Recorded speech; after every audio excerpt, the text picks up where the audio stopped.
அனைவருக்கும் வணக்கம். திருச்செந்தூர் முருகர் துணை. இன்றைக்கி 12 லக்னத்தில் பிறந்தவர்களுக்கான செல்வ வளத்தை தரக்கூடிய பரிகார கோவில் என்ன அப்படிங்கிற பற்றி தான் நம்ம பார்க்க போகிறோம். முதல்ல மேஷ லக்னத்தில் பிறந்தவர்களுக்கான கோவில் என்னன்னு பார்த்தீங்கன்னா, மகாலட்சுமி கோயிலுக்கு இவங்க போய் வழிபடணுங்க. வெள்ளிக்கிழமை நாள் அன்னைக்கு சக்கரை பொங்கல் வச்சு இவங்க மகாலட்சுமியை வணங்கினாங்கன்னா இவங்களுக்கு நீடித்த செல்வம் கிடைக்கும். நல்ல வருமானம், நல்ல உத்தியோகம், நல்ல பதவி உயர்வு, நல்ல சமூகத்தில் ஒரு அந்தஸ்தான உயர்வுகளை இவங்களுக்கு ஏற்படுத்தி கொடுக்கும். அடுத்ததாக ரிஷப லக்னத்தில் பிறந்தவர்களுக்கு பார்த்திங்கன்னா, வெங்கடேச பெருமாளை இவங்க வழிபடணுங்க. புதன்கிழமை நாள் அன்னைக்கு இவங்க போய் வழிபட்டு வந்தாங்கன்னா இவங்களுக்கு தொழில் முன்னேற்றம் ஏற்படும். கல்வியில் சிறந்து விளங்குவாங்க. மிகப்பெரிய அளவுக்கு ஒரு மாற்றத்தை இவங்களுக்கு ஏற்படுத்தி கொடுக்குங்க. அடுத்ததாக மிதுன லக்னத்தில் பிறந்தவர்களுக்கு பார்த்திங்கன்னா, மாரியம்மன் கோவிலுக்கு இவங்க வழிபடணுங்க. திங்கக்கிழமையும் வெள்ளிக்கிழமையும் இவங்க மாரியம்மன் கோவில் வழிபாடு பண்ணும்போது இவங்களுக்கும் நல்ல செல்வ வளங்கள் ஏற்படுத்தி கொடுக்கும். நல்ல வருமானம், நல்ல படிப்பு, குடும்பத்தில் புதிய வருகைகளும் இவங்களுக்கு ஏற்படுத்தி கொடுக்குங்க. அடுத்ததாக கடக லக்னத்தில் பிறந்தவர்களுக்கு பார்த்திங்கன்னா, நடராஜரை போய் இவங்க வழிபடணுங்க. நடராஜரை போய் இவர் வழிபடும்போது இவங்களுக்கு உத்தியோகத்தில் மிகப்பெரிய உயர்வும், அதே மாதிரி அரசியலில் மிகப்பெரிய ஒரு முன்னேற்றத்தையும் இவங்களுக்கு ஏற்படுத்தி கொடுக்குங்க. செல்வ வளத்தையும் இவங்களுக்கு ஏற்படுத்தி கொடுக்கும். அடுத்ததாக சிம்ம லக்னம் பார்த்திங்கன்னா, இந்த சிம்ம லக்னத்தில் பிறந்தவங்க ஈரோடு மாவட்டம் பவானியில் கூட்டுத்துறை பக்கத்தில் சங்கமேஸ்வரர் கோவில் இருக்குங்க. அந்த சங்கமேஸ்வரர் கோவிலுக்கு இவங்க போயிட்டு வரும்போது இவங்களுக்கு நீடித்த புகழ் கிடைக்கும், கௌரவம் கிடைக்கும், வருமானங்கள் மிகப்பெரிய அளவில் பெருகுங்க. கண்டிப்பாக போயிட்டு வாங்க. மிகப்பெரிய ஒரு மாற்றத்தை நீங்கள் எதிர்பார்க்கலாம். அடுத்ததாக கன்னி லக்னத்தில் பிறந்தவர்களுக்கு பார்த்திங்கன்னா, வெள்ளீஸ்வரர் கோவிலுக்கு போகணுங்க.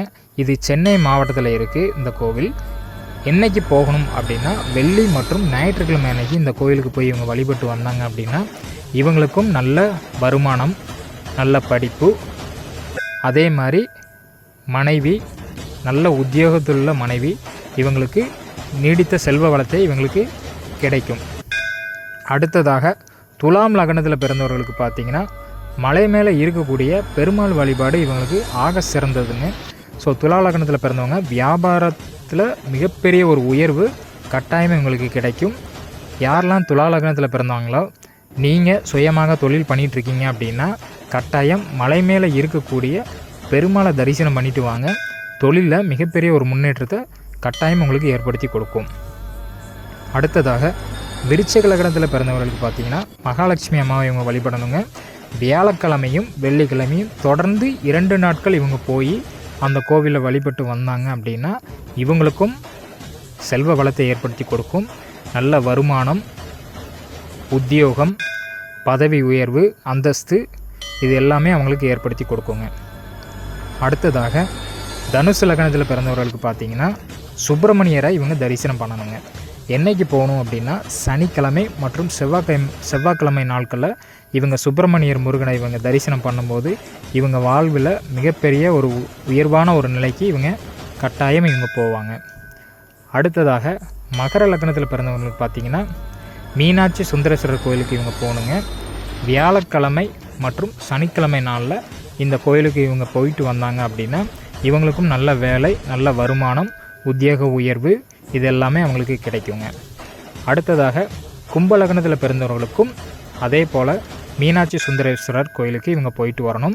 வியாழக்கிழமை நாளும் சனிக்கிழமை நாளும் இவங்க போயிட்டு வந்தாங்க அப்படின்னா மிகப்பெரிய அளவில் இவங்க வாழ்க்கையிலையும் மிகப்பெரிய ஒரு மாற்றத்தை ஏற்படுத்தி கொடுக்கும். அடுத்ததாக மீன லக்னத்தில் பிறந்தவர்களுக்கான கோவில் என்னன்னு பார்த்தீங்கன்னா, சுப்பிரமணியர் கோவில் தாங்க. வள்ளி தெய்வானை உள்ள சுப்பிரமணியரை இவங்க போய் வழிபட்டு வந்தாங்கன்னா இவங்களுக்கு மிகப்பெரிய ஒரு மாற்றத்தை ஏற்படுத்தி கொடுக்குங்க. சாமிக்கு இவங்க சந்தனம் இவங்க கட்டி வாங்கி கொடுத்து இவங்க வழிபட்டு வரும் பட்சத்தில் இவங்களோட வாழ்விலும் மிகப்பெரிய ஒரு மாற்றத்தை எதிர்பார்க்கலாம். நன்றிங்க. மீண்டும் அடுத்த ஒரு பதிவில் சந்திப்போம்.